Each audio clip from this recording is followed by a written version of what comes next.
I'm Charlie. This is Stevie. We are Cinema Popcorn. Welcome to another Bad Movie Monday.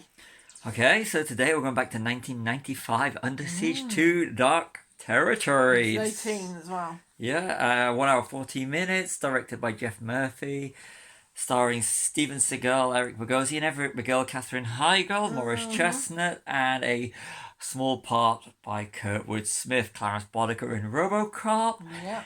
It was made on a budget of $60 million, grossed 50 million, so it was a loss in the States, with 104 worldwide, released in the USA on July the 14th, 1995, and we had to wait till October the 6th. This was actually when I was in Florida, the one and only time I've been to America. Actually saw it at the cinema because I was a big Steven Seagal fan, hence the original ponytail I had. But it came out when I was in Florida.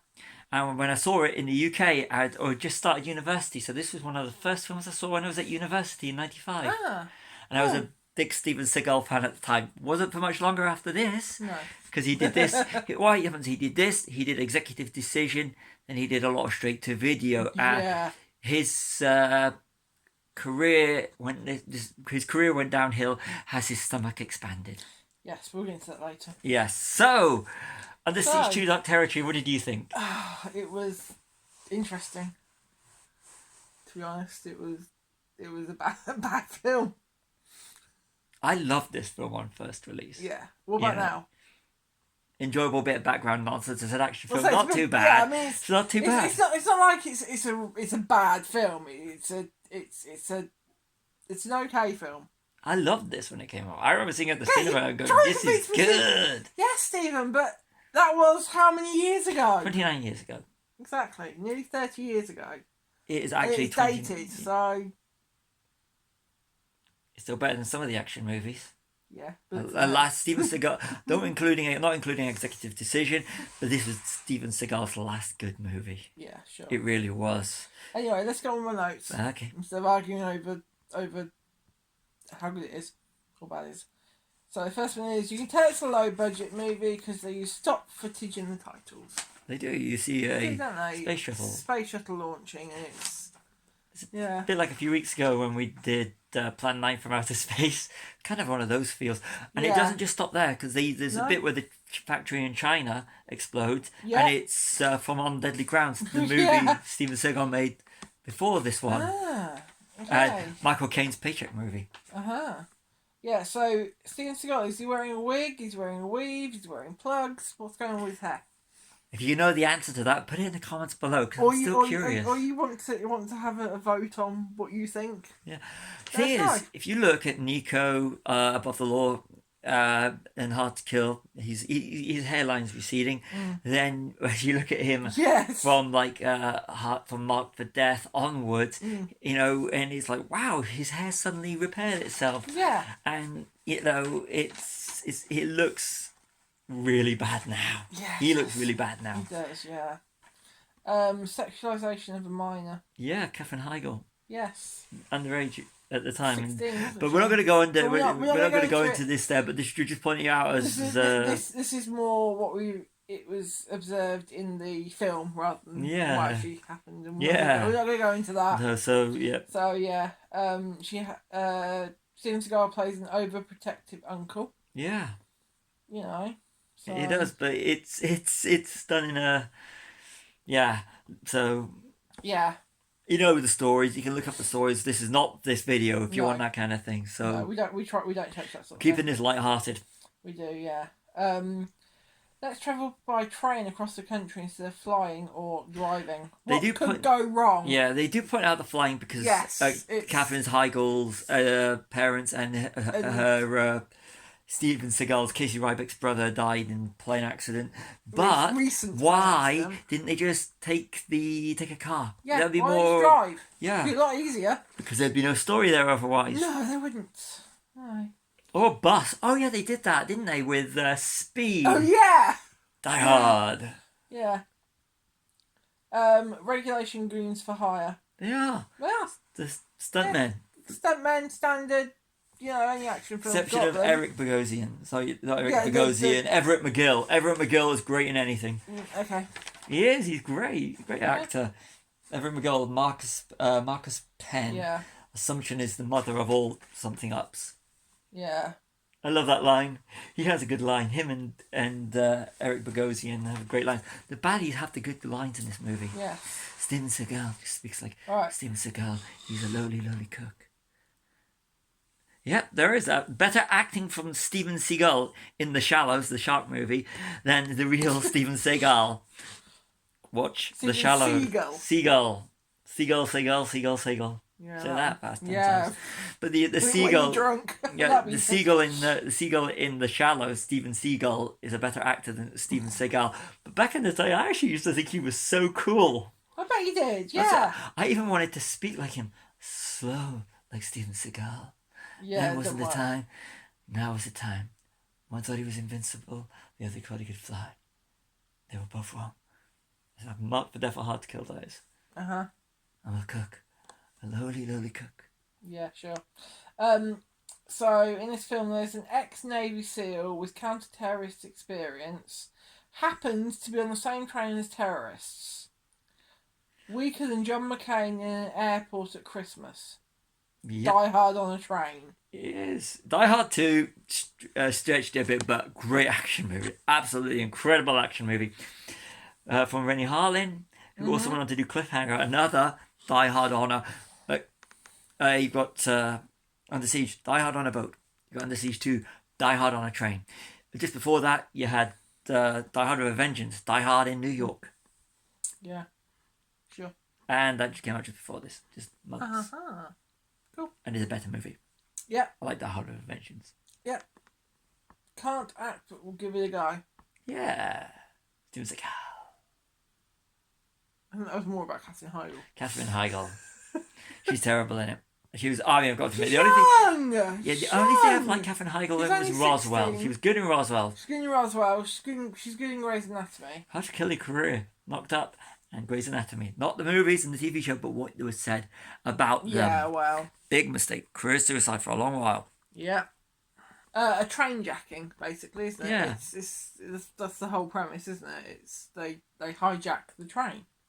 Yeah, because Instead of a carjacking, it's a train jacking. Yep. It came out the same year as Die Hard with a Vengeance. Just mentioned that, but yep, Die Hard with a Vengeance. Yep. Better, superior movie. Yeah. And it has Samuel L. Jackson in, and Bruce Willis. Yes. And Jeremy Irons. Yes. It's good. So, yeah, that's just 3 reasons. The goons have ponytails. One of them had a ponytail. Well, one of them had a ponytail. And ponytails were going out of style at the time. I didn't even have a ponytail when it came out. No? No. They didn't even have a mullet. It was more of a mullet then. Couldn't really grow that like hair. I can't imagine that. Now it's like compared to what it is like that now. Yeah. Bet Steven Seagal wishes he had hair like mine now. I bet, yeah. Yeah. Yes. Kind of funny. I wanted to be like him when I was like younger. Now I bet he wants to be like me now. Yeah. When if you see how I'm about in terms of look and style, not in terms of what he does personally, and his beliefs and all the stuff like that. No way would I want to be like. Yeah. Eric Bogosian has all the best lines. He does. I used to love it. Okay. Chance favours the prepared mind. And that thing about, is this CD got this on it and that on it, or it could be. He is, Eric Bogosian and Everett McGill are fantastic in this movie. Yes. You could put them in any movie of this style of the action genre, and it would still eat anybody off the screen. They are the high points of this movie. For me, anyway. Okay. Are they into a bit of BDSM? Oh, the bit with the trilling tied up. Yeah. Yeah, that was very weird. The way he was tied up looks very much like it was some sort of bondage thing. Yeah. It was very Why strange. would you actually go that far when you just know that the next thing you're going to do is throw them off a train once you've got the thing? There's no point to it. Yeah, but they want There's to torture them. Yeah, but rope. Rather than that elaborate little thing. Alright, weird. It's progressive because there's a female terrorist. I know they do it in Die Hard with a Vengeance, but yeah, that as well. Yeah. So yeah. Yeah. That was a good thing about it. Yeah. But she's quite pretty, so did Steven Seagal have like a hand in the casting? Yes. Yeah. This one's for the kids. It's a CD. Yeah, the thing that's got all the information in there is in CD. But today it'd probably be a USB, a memory card, and cloud storage with passwords. So it's a CD, so it could store barely what you can have now on your phone. I know. It's crazy, isn't it? Yeah. Aikido only works if the attacker is coming at you in a straight line. Yeah. It uses the attacker's momentum. Looks great. Believed to be ineffective. You can watch a lot of videos of this on YouTube. Steven Seagal, I used to think he was cool because he was doing all this sort of stuff with his hands and everything. Yeah. But when you do your research, you will find that a lot of people believe if you do Aikido, it does look great, but it's not really that effective. And I like to do my research, and this is one of those ones. It looks great, but especially with Steven Seagal's Expanding Waistline, which really started around about this time. You can see why you put it on a train, because it's limited. So the movement is actually limited. Yes. It is. Yeah. And by sticking it on a train in the confines of it. Yeah, you said this one. He's using a palm. Yeah, what looks like a palm or whatever it is, but it was an early tablet from that kind of period. You remember this was... But it didn't have any internet, did it? It was... Tied to a landline. Yeah, tied to a landline. Yeah. Which again is early internet. Yeah. The dial-up tone and stuff that you kids now wouldn't even know what it is. It's look it all up online and America Online and all those sort of things that used to have in the early days. MSN Messenger. Yep. So. Yeah. And it was pre-widespread mobile phone production. Yeah. So in this time, it's like everything's land and everything, and the fax machines, all that sort of stuff. It's, yeah. Yeah. Yeah. Yeah. But if you did, yeah. So. Yeah. It's like it's kind of funny how in that period of time I was literally coming out, because I did go see Executive Decision at cinema. Yeah. This was my Steven Seagal phase where I was literally studying film, liking Steven Seagal. Do not go together. Yeah. It's like the thing that was like the height of cinema for me, and the whole height of action cinema. Yeah. Even though 2 years prior to this there was Cliffhanger, which is still my favourite action movie. Yeah, it's a good film. Good film. And it's Die Hard on a mountain. Mm-hmm. Arrogant terrorists. They are arrogant. Yeah. Yeah. Yeah. He says, I can't remember why I put that. But the whole winning situation, they always believe they always think they're going to win, and that you're not going to be thwarted. It wasn't that. It was something else. He was being arrogant about something else. It was just the way he was talking. That's why he's a bad guy. Self-belief. So again, going back to what we said earlier, it's Eric Bogosian and Everett McGill are the superiors in this film. They always send the generic henchmen to be killed, especially on the top of the train and everything. They just send all these people first, which leads us to a little bit which we actually see a bit later in the movie, is when they're on the train and one guy gets thrown off the train into a hut thing, isn't it? And you can see the crash bags. Yeah.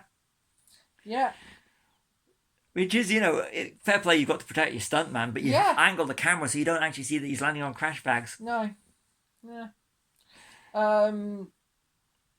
That's funny. Steven Seagal, according to IMDb, in the trivia section, he's wearing a girdle because they were going. You're too early on that one. Yeah, we're planning through this. Yes, yeah. Whereas a girdle for the first time, apparently he was going to lose weight afterwards. Yeah. This is a temporary fix. Yeah.